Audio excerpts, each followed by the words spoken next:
warm welcome to you all. What is going on in your mind when you are seeking a job seeker? If you want to know how you have to get into it, first we should understand the process of the HR, right? First and foremostly, the HR will try and identify and try and understand what kind of recruit the company wants, what kind of a recruit the department wants, and so on. So first is the identification of the need, that is which department wants what kind of an recruit. So after the identification and understanding, then they look out for different sources. Now sources can come from the employee referrals. The sources can come from different HR recruitment companies. It can come from their acquaintances, and it can also have various different kind of resources, in fact, for now once the data comes in, the sourcing comes in, then the process of screening starts in. Right, in the process of screening, what does the HR do actually? Now HR here would try and see the need which is there for that particular candidate, and whether this candidate which the application of the candidate, does it match with the need, is what is done in screening. Now if they find that yes, he can be a match, even approximately nearing to the match, then they would call in for the initial interview. Now initial interviews can happen face to face, normally for higher level of management, or it can also go on online with webs, as well as you can have online interview which can happen. That's an initial interview which normally happens.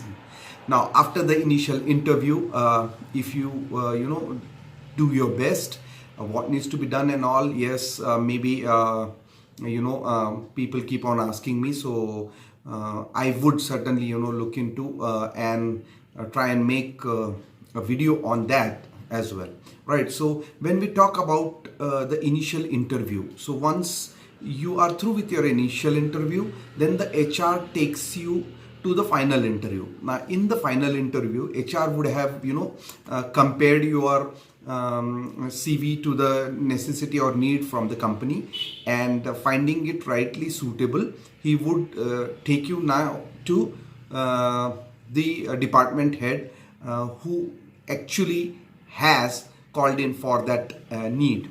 Right now here the final interview happens. Now after the final interview, however way you give it, it's as simple if you understand the interview processes, right, really well, right? So if you get through with your final interviews, then basically there is a feedback session. Now here the HR as well as the department head, who has asked in for that particular need of the recruit, they would give a feedback on how the interview went on, and likewise. So after the feedback session is done, then you normally come out of it, and if there are various candidates who match on to the profile and who get through with this final interview and the feedbacks, then there is a process from the HR which is called as shortlisting. Now here there are a lot of criteria which the HR takes into consideration. It can be in terms of the package or the CTC, it can be in terms of experience, it can be in terms of how you would have answered, and so on and so forth.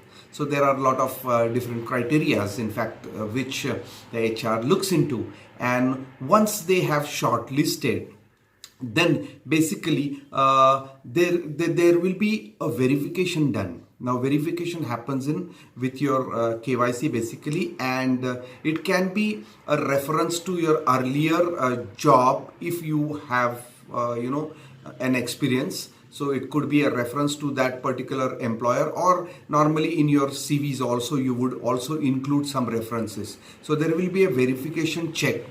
Now once the verification check is done, then comes the offer letter.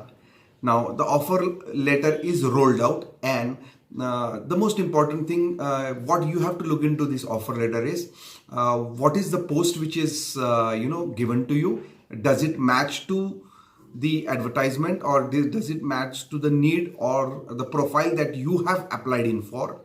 Secondly, another important thing is what is the location. So is it the same location that you were preferring or you have applied in for?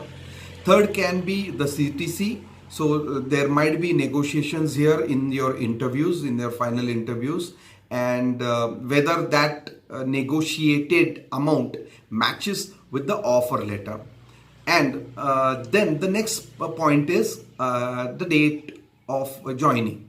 Right, so in the offer letter they would mention, normally if you come across, most of the companies give you immediate joining, or maybe a joining period of 15 days. Right, so within 15 days you need to join the company, and as early as possible basically. Right, so once you have taken on, looked into all the terms and conditions of the offer, and if it matches to your requirements, then I think you should go ahead. You should sign the offer letter and send a reply back to them. Now after you send the reply back, that's where the company calls you, and on the date of the offer letter, or the date you would be joining on or before the offer letter, the joining formalities would be completed. So this is the recruitment cycle. So I will just sum up with what are the different kind of and different stages again, right? So first is identification and understanding of the need. Second is sourcing. Then you have the screening. Then you have the initial interview, final interview. Then you have a feedback session, verification, offer, and lastly it is the joining with the company. So hope you have understood the recruitment cycle and you are all prepared, dear. So I wish all of you best of luck for the people who would be applying in for jobs and who would have applied for their jobs. So this is your coach and mentor, Mr. Amit, signing off.